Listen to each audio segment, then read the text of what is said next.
Welcome back to Game On, where we use sports and athletics to talk about all things related to mental health. If I'm an athlete, on any level, or playing sports, professional or otherwise, and in the back of my head I have this lingering doubt of whether I'm worthy of being here, I'm going to be successful at this, I'm going to get the outcome that I hope for. So whether it's hitting the shot, being successful in a certain game, whatever it is, if I carry around that deep-rooted doubt, then what might happen in a given game time situation is hold back, is actually not follow through.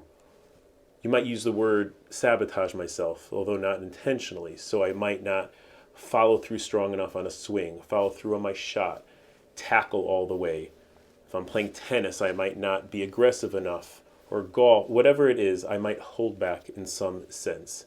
And then the outcome will be not what I hope for. It's going to be negative for me. Now, you might think, well, why do that? Why not just give everything you've got? You might have heard people say that sometimes people are more afraid of success than failure. So I'm going to try to draw a parallel from that to everyday life.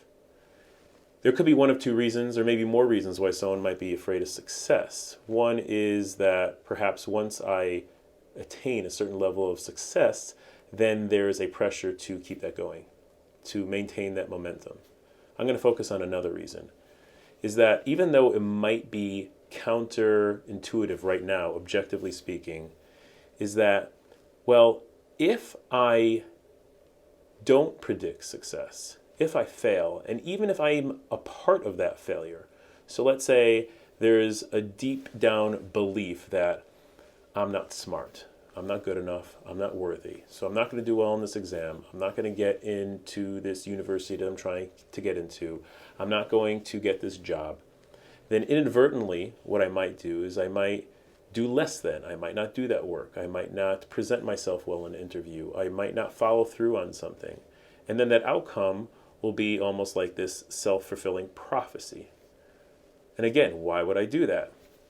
In maybe a backward sense, sometimes it's safer, because at the very least, I have a little bit of a narrative, something to tell myself if things don't go a certain way. So if I didn't do well on the test, I can tell myself, well, I didn't study hard enough. If I didn't get the job, I can say, well, I didn't prepare for these questions, or I didn't dress well, and I sort of did this. I was a part of it, even though I don't really want that outcome. However, if I give 100% and I do everything quote unquote right, then there might be a part of me that says, well, A plus B equals C. If I do all these things right, then this outcome should happen. And say it doesn't happen, then what? Then I'm left grappling with, well, what does this mean? Why isn't this happening? And that might be more uncomfortable and harder to sit with than, well, the outcome was negative, but I sort of predicted it. I can have a rationale and explanation because I didn't do this or I did this, and that's why the outcome was this. But if I did everything right and it still didn't go well, it's confusing, or it means something even more negative of why it's not happening.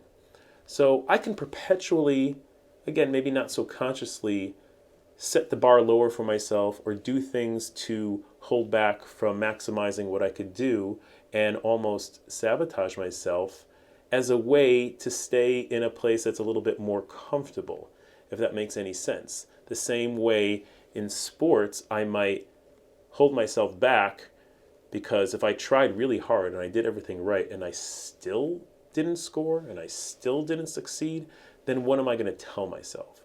But if we can somehow adjust those shoulds of, well, if I do this and this, then this should happen. Or I'm willing to take that risk of, you know what, I could do everything right and the outcome still might not be favorable. And be willing to take that risk again and again and again. Or adjusting the expectation of what success is and what it means if I don't get that exact thing. Instead of an all or nothing, have a gradients, a spectrum of sorts of success, then I'll be willing to do it and I'll engage and I'll give 100%, perhaps. I hope this is helpful. Have a wonderful, wonderful day.